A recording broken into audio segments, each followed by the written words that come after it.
Wikipedia is the go-to destination for introductions to people, places, and things. Even the all-knowing Amazon Alexa calls on this digital encyclopedia. Alexa, who is Dr. Judy Mikovits?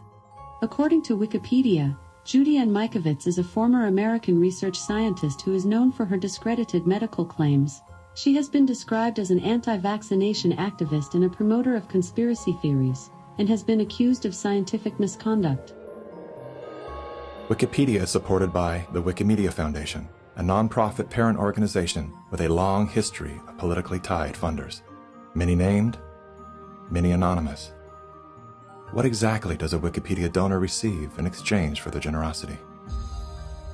What began as an unbiased open-source platform is now weaponized to undermine the work and reputation of anyone deemed a threat to its stakeholders.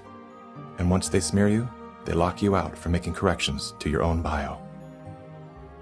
In summary, most independent fact-checkers are neither independent nor factual. Simply put, they are political spin machines. And so what they have done is they've decided that there's an approved narrative. If it is in line with the CDC's public pronouncements, and if it's in line with the World Health Organization public pronouncements, it is presumed to be correct. I don't have to remind many Americans that the Center for Disease Control was the one that said you should use DDT in your homes. Used right, it is absolutely harmless to humans and animals. Remember the name, DDT. It spells certain death. A scientific panel today reported that pesticides may indeed represent a grave threat to mankind. Remember the swine flu scare of 1976? That was the year the U.S. government told us all that swine flu could turn out to be a killer, and Washington decided that every man, woman, and child in the nation should get a shot to prevent a nationwide outbreak, a pandemic. Well, 46 million of us obediently took the shot. Did anyone ever come to you and say, there's the possibility of neurological damage if you get into a mass immunization program? No. No one ever did? No. I can't believe that they would say that they did not know that there were neurological illnesses associated with influenza vaccination. That simply is not true. We did know that. And he's lying. I guess you would have to make that assumption. Then why does this report from your own agency list neurological complications as a possibility? You didn't feel it was necessary to tell the American people that information. Dr. Sensor's CDC also helped create the advertising to get the public to take the shot. The vaccines are safe, so roll up your sleeve. And now Americans are claiming damages from Uncle Sam amounting to $3.5 billion. By far the greatest number of the claims, 2/3 of them, are for neurological damage or even death. There are serious concerns tonight about how well the CDC controls dangerous germs at its own labs after yet another safety lapse.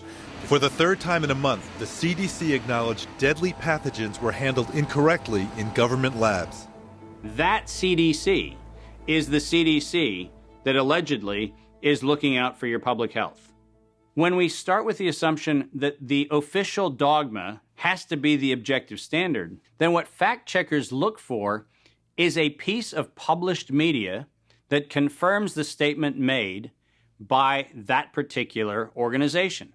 And then debunkers and conspiracy theorist blower-uppers come in and say, we're going to make this thing clearly the scam that it is. Every media outlet that is in the public media right now has planted evidence, and they have re-ranked pages. So if you look today at face mask wearing, and if you look today at social distancing studies, you will see the studies that used to be number 1, number 2, number 3 on the pages of PageRank search don't exist anymore. And what is there are studies that wind up having headlines that support the common narrative. You're going to be hearing more about advanced guidelines. Because if you can keep people from assembling, guess what they're not talking about? They're not talking about the issues of the campaign. If you can keep people in their homes, the only source of information that you can have is what you curate for them. Now I know how to target my electorate. They're in the only place I allow them to be, being fed the only message I'm allowing them to hear, through a media that I control.